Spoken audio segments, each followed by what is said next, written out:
नमस्कार मित्रांनो, तुम्हा सर्वांचं माझ्या YouTube चॅनलवर पुन्हा एकदा खूप खूप आणि मनापासून स्वागत आहे। आजच्या व्हिडिओमध्ये आपण बघूया EPS 95 उच्च पेन्शन बाबत हायकोर्टाचा मोठा निर्णय, EPFOला धक्का, या कर्मचाऱ्यांना मिळणार लाभ। व्हिडिओला सुरुवात करण्याअगोदर तुम्हाला एक विनंती, चॅनलवर पहिल्यांदाच भेट देत असाल तर चॅनलला सबस्क्राइब करा आणि व्हिडिओला एक लाईक करायला विसरू नका। चला तर मग सुरू करूया आजच्या व्हिडिओला।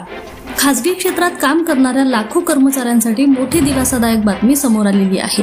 EPS 95 उच्च पेन्शन प्रकरणात कर्नाटक हायकोर्टाने महत्त्वाचा निर्णय देत म्हटले आहे की 1 सप्टेंबर 2014 रोजी सेवेत असलेले आणि कर्मचारी पेन्शन योजना EPSचे सदस्य असलेले कर्मचारी उच्च पेन्शन पासून वंचित ठेवता येणार नाहीत।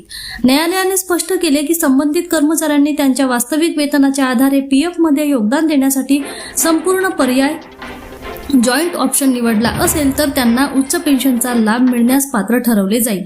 EPFOने यापूर्वी त्यांचे अर्ज फेटाळले असले तरी हा लाभ नाकारता येणार नाही। काय आहे EPS 95 आणि हायर पेन्शन योजना? कर्मचारी पेन्शन योजनेची सुरुवात 19 नोव्हेंबर 1995 रोजी करण्यात आली होती।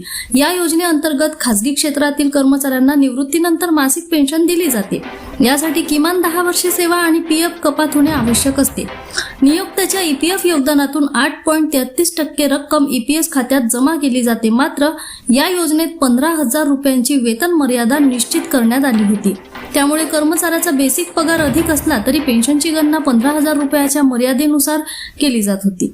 नंतर कर्मचाऱ्यांना त्यांच्या वास्तविक बेसिक वेतनाच्या आधारावर अधिक पेन्शन मिळण्यासाठी हायर पेन्शन पर्याय देण्यात आला होता। मात्र 2014 मध्ये हा पर्याय बंद करण्यात आला।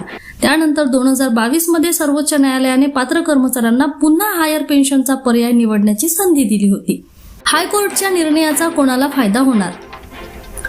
कर्नाटक हायकोर्टाच्या या निर्णयाचा थेट फायदा पुढील कर्मचाऱ्यांना होणार आहे, जे 1 सप्टेंबर 2014 पूर्वी EPS सदस्य होते, जे त्या तारखेनंतरही सेवेत कायम होते, ज्यांनी हायर पेन्शनचा पर्याय निवडला होता, ज्यांचे अर्ज EPFOने फेटाळले होते। न्यायालयाने स्पष्ट केले की केवळ तांत्रिक कारणामुळे पात्र कर्मचाऱ्यांना उच्च पेन्शन पासून वंचित ठेवता येणार नाही। EPFOने नाकारलेल्या अर्जावर न्यायालयाचे ताशेरे। EPFOने अनेक कर्मचाऱ्यांचे हायर पेन्शन अर्ज फेटाळल्यानंतर हे प्रकरण न्यायालयात गेले होते। कर्मचाऱ्यांचे म्हणणे होते की ते वास्तविक वेतनाच्या आधारे योगदान देण्यास तयार होते, मात्र EPFOने त्यास परवानगी दिली नाही। न्यायमूर्ती अनंत रामनाथ हेगडे यांच्या खंडपीठाने EPFOचे नकार आदेश रद्द करत पात्र कर्मचाऱ्यांना हायर पेन्शनचा लाभ देण्याचे निर्देश दिले। मात्र न्यायालयाने हेही स्पष्ट केले की हा निर्णय 1 सप्टेंबर 2014 पूर्वी निवृत्त झालेल्या कर्मचाऱ्यांना लागू होणार नाही। पुन्हा भेटू एका नवीन अपडेटसह नवीन व्हिडिओमध्ये। तोपर्यंत धन्यवाद।